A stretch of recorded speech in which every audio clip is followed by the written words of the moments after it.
La Russie ne devait pas seulement gagner cette guerre, c'était censé être inévitable. Plus de troupes, plus de puissance de feu, plus de tout. Et même maintenant, Moscou raconte toujours la même histoire, que l'Ukraine finira par céder. Mais c'est un mythe, et l'Ukraine est en train de le démanteler. Alors que la guerre impitoyable de la Russie contre l'Ukraine fait rage depuis 5 ans, sans qu'on voit encore la fin, les responsables du Kremlin s'accrochent désespérément à l'idée que leur victoire est imminente. Ils pensent que s'ils continuent à croire en cette idée et à diffuser ce récit, cela finira par se réaliser. Vladimir Poutine a juré de poursuivre le combat, quel qu'en soit le coût, le dirigeant russe restant déterminé à capturer le Donbass et à atteindre les objectifs initiaux de la soi-disant opération militaire spéciale lancée il y a longtemps, au premier stade de la guerre. Ce genre d'affirmation ne semblait pas du tout irréaliste, car la Russie avait presque tous les avantages. Elle avait la plus grande armée, une économie plus forte, la puissance, les munitions, les approvisionnements. Et même si la guerre est imprévisible, lorsqu'il y a un tel écart entre un camp et l'autre, il sera toujours difficile pour la force la plus faible de résister à l'assaut de son adversaire. Au fil du temps, il semblait logique et presque certain que les défenses de l'Ukraine s'épuiseraient, que la Russie gagnerait progressivement le terrain dont elle avait besoin. Et c'est exactement ce qui semblait se passer. Oui, l'Ukraine s'est révélée bien plus difficile à vaincre que quiconque, surtout la Russie, ne l'avait jamais imaginé. Mais elle s'épuisait. Même lorsqu'elle trouvait des moyens de se retrancher ou même de riposter contre son ennemi avec des drones et des missiles, elle continuait à perdre du terrain. La Russie continuait à progresser, certes à pas de tortue.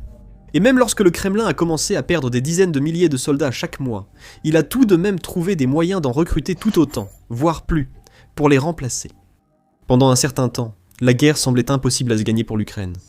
Ses forces faisaient un travail extraordinaire pour prolonger le conflit, frappant là où la Russie était la plus vulnérable et tenant les positions les plus importantes, retardant la prise de villes clés comme Pokrovsk dans la région de Donetsk. Les sanctions occidentales faisaient aussi leur effet. La Russie était isolée, affaiblie, son économie commençait à s'effondrer et ses pertes augmentaient de jour en jour. Pourtant, sa machine de guerre avançait toujours, ses forces gagnaient encore de petites parcelles et poches de territoire. Ce n'était pas grand-chose, mais tout cela finissait par compter.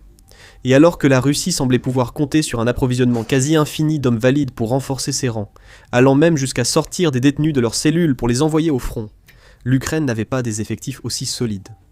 Ainsi, une victoire russe inévitable continuait de sembler être l'issue la plus probable. Mais en 2025, quelque chose a commencé à changer, et ce changement s'est poursuivi en 2026. Et maintenant, tout à coup, une victoire russe semble de moins en moins probable. En fait, c'est même le contraire. Une défaite humiliante du Kremlin devient en réalité une perspective de plus en plus réaliste. Voici pourquoi, en 4 points clés. D'abord, parlons du territoire. C'était longtemps la méthode la plus efficace pour suivre l'évolution de la guerre et déterminer l'avantage d'un camp. Au début, la Russie a réalisé de grandes avancées. Ses forces ont balayé le territoire ukrainien, s'emparant de vastes parties du pays, et se sont même rapprochées de la capitale, Kiev, avant que l'Ukraine ne commence à riposter et à repousser l'ennemi. Depuis lors, il y a eu beaucoup d'allers-retours dans des régions clés, mais la Russie a, dans l'ensemble, continué à s'emparer de nouvelles portions de territoire chaque mois. En 2025 cependant, ces avancées, déjà remarquablement lentes, sont devenues extrêmement lentes. Elle n'a fait aucune percée majeure et capturé peu de villes importantes, ses gains ayant coûté cher. L'Ukraine a remarquablement tenu ses positions grâce à des stratégies comme la tactique d'appât et d'usure, attirant les groupes d'assaut russes dans des zones ciblées avant de les frapper avec drones et artillerie, limitant ainsi les pertes territoriales tout en réduisant au minimum ses propres pertes humaines. Grâce à cela, sur l'ensemble de l'année 2025, la Russie n'a gagné que moins de 1% du territoire ukrainien. Au début de l'année 2026, ces gains sont devenus encore plus faibles. Les données de l'Institut pour l'étude de la guerre, l'une des organisations de recherche les plus fiables qui suit le conflit depuis le début, montrent qu'au début de 2026, la Russie gagnait plus de 500 km² de territoire chaque mois à plusieurs reprises. En février 2026 cependant, elle n'a conquis que 130 km² de territoire. Ce même mois, pour la première fois depuis des années, l'Ukraine a repris plus de territoire qu'elle n'en a perdu. Si l'Ukraine parvient à répéter cet exploit à l'avenir, elle ne fera pas que prolonger cette guerre dans une impasse. Elle repoussera activement les troupes russes hors de son territoire, renverra la machine de guerre de Poutine à la case départ, annulera des années d'efforts et réduira à néant des centaines de milliers de pertes du Kremlin ce faisant. Même si l'Ukraine n'arrive pas toujours à obtenir ce genre de gain, le fait est que les troupes russes avancent à peine en ce moment. Elles sont littéralement embourbées, avançant plus lentement que presque toute grande force dans un conflit depuis 100 ans, même depuis la Première Guerre mondiale. À titre de comparaison, l'Ukraine contrôle encore environ 6500 km² dans le Donbass. Supposons que la Russie gagne environ 130 km² de ce territoire par mois. Il faudrait encore des années de guerre d'usure, longues et coûteuses, rien que pour contrôler cette région, et il resterait d'innombrables kilomètres carrés de l'Ukraine encore hors de contrôle. Maintenant, la deuxième grande raison pour laquelle une victoire russe devient plus évitable qu'inévitable tient aux effectifs. La Russie a perdu beaucoup de monde au cours de cette guerre. Malgré des estimations variables, beaucoup s'accordent sur plus d'1 million de pertes russes à ce stade, notamment à cause de aux tactiques presque suicidaires du pays qui consistent à envoyer d'innombrables hommes dans le hachoir des lignes de front sans formation adéquate, sans équipement, ni même aucune protection blindée pour les protéger.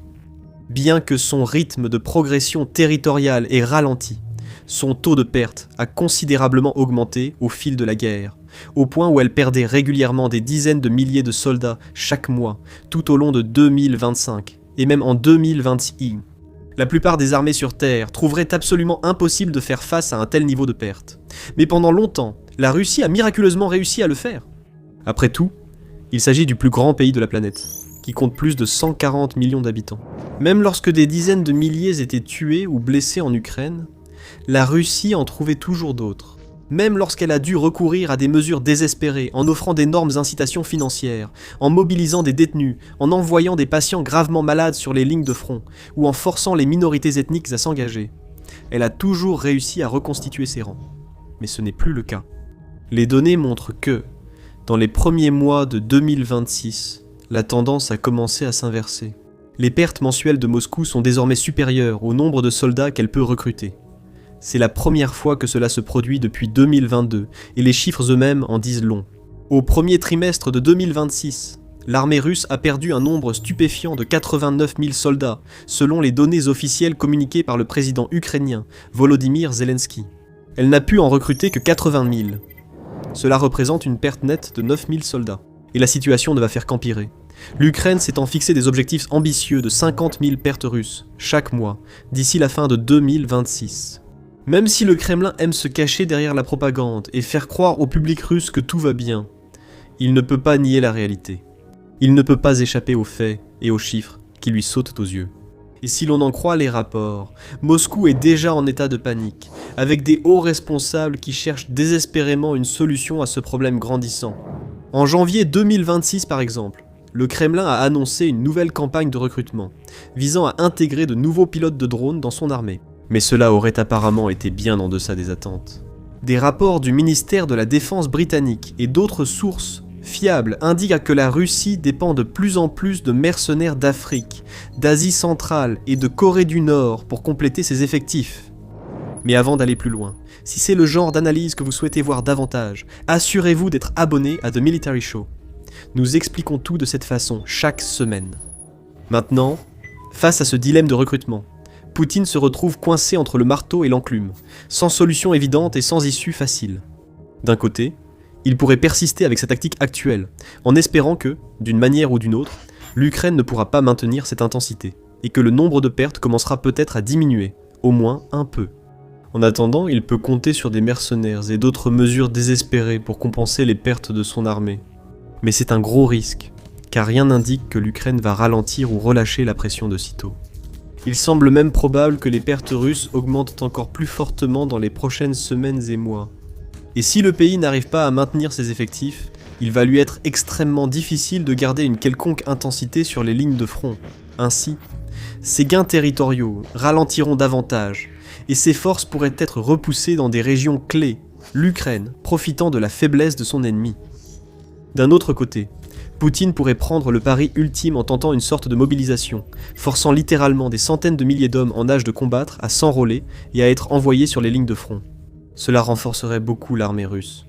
Mais les sondages montrent que le public russe, dont une grande partie est déjà de plus en plus frustré par la guerre en cours, désapprouverait fortement ce type d'action.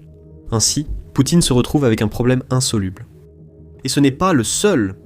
Ce qui nous amène au troisième facteur majeur, expliquant l'improbabilité croissante d'une éventuelle victoire russe. Le fait que l'Ukraine ait réussi à porter la guerre sur le sol russe comme jamais auparavant. Lorsque le conflit a commencé, il était difficile pour beaucoup d'imaginer que l'Ukraine puisse même se défendre contre une opposition aussi forte, et encore moins trouver la force de riposter contre la Russie sur son propre sol. Mais avec le temps, l'Ukraine a commencé à surprendre le monde, non seulement en tenant bon et en défendant son territoire, mais aussi en lançant des attaques au-delà de ses frontières, dans les régions frontalières de la Russie et au-delà. Cela a commencé lentement et à petite échelle. D'abord, quelques sabotages ou frappes de drones isolés. Puis, ces attaques se sont multipliées, rendant soudain les régions russes vulnérables. Des endroits comme les aérodromes, les usines de production militaire, les postes de commandement et les raffineries de pétrole étaient à la merci de l'Ukraine. Des drones, des bombes et des missiles s'abattaient sur eux. Des explosions retentissaient, des incendies dévastateurs commençaient à se propager. Des cibles ont été endommagées, des équipements détruits, des millions puis des milliards de dollars de matériel et d'infrastructures ont disparu. Avec le temps, la situation de la Russie empirait.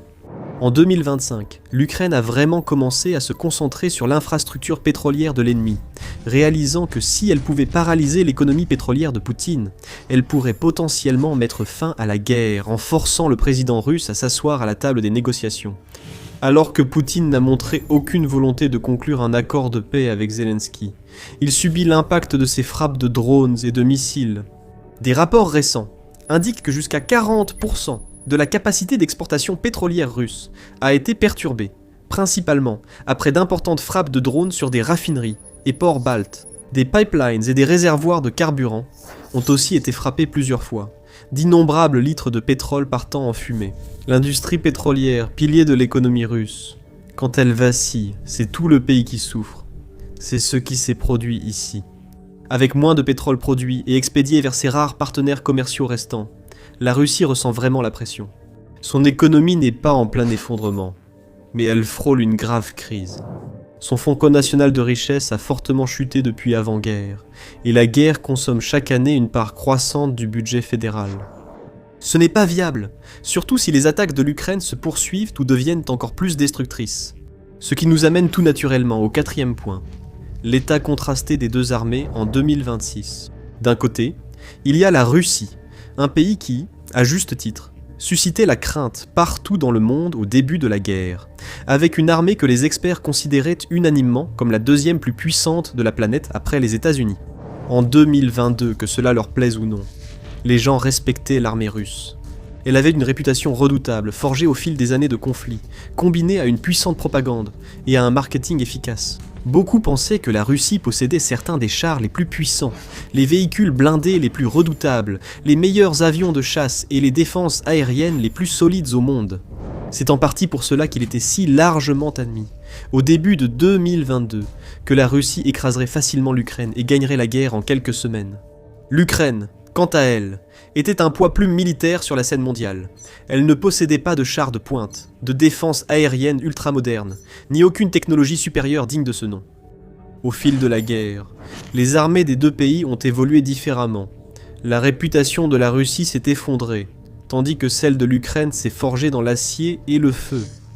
Premièrement, les chars et véhicules blindés russes, soi-disant avancés, ont échoué dès le début, incapables d'obtenir les gains territoriaux espérés par le Kremlin. Ces forces aériennes n'ont pas obtenu la supériorité aérienne, et la flotte de la mer Noire a dû fuir et se cacher après les attaques ukrainiennes par drones et missiles. Son armée, bien que nombreuse, n'a pas atteint ses objectifs déclarés. Beaucoup de ces armes soi-disant les meilleures, comme le T-14 et Armata, n'ont été utilisées que brièvement puis retirées, en raison de doutes sur leur performance. Pendant ce temps, malgré un départ avec une armée bien plus faible que celle de son adversaire, l'Ukraine a accompli l'impossible. Elle a sans cesse déjoué les pronostics, tenant des territoires contestés, reprenant des terres, surprenant l'ennemi et bâtissant l'une des meilleures industries de défense européennes. Elle a maîtrisé la guerre par drone, surpassant les tactiques de ses ennemis et utilisant ce nouvel avantage pour mener des centaines de frappes efficaces sur les positions et les infrastructures ennemies. Et elle a développé des missiles qui sont depuis devenus l'envie d'une grande partie du monde, comme le Neptune et le Flamingo à longue portée, qui a été mis en service en urgence et a déjà été utilisé pour frapper des cibles en 2026. Aujourd'hui, nous sommes dans une situation qui aurait semblé irréaliste en 2022, où l'armée ukrainienne semble faire plus que jeu égal avec la machine de guerre russe, et où la confiance dans la puissance russe est historiquement basse, tant en interne qu'à l'international. De nombreux pays qui dépendèrent de la Russie pour leurs blindés, armes et munitions rompent les accords et cherchent d'autres alternatives. Et même au sein de la Russie elle-même, bien que beaucoup ne veuillent pas l'admettre ouvertement, une grande partie de la population s'inquiète de plus en plus qu'il s'agisse d'une guerre que leur pays ne peut pas gagner, et qu'il ne faudrait plus laisser continuer. En effet, un sondage récent a montré que 67% des Russes, un chiffre record, estimaient qu'il était temps d'entamer des négociations de paix et de mettre fin au conflit. Un autre sondage, partagé par l'agence de presse publique TASS, a également révélé que 75% des Russes font confiance à Poutine aujourd'hui.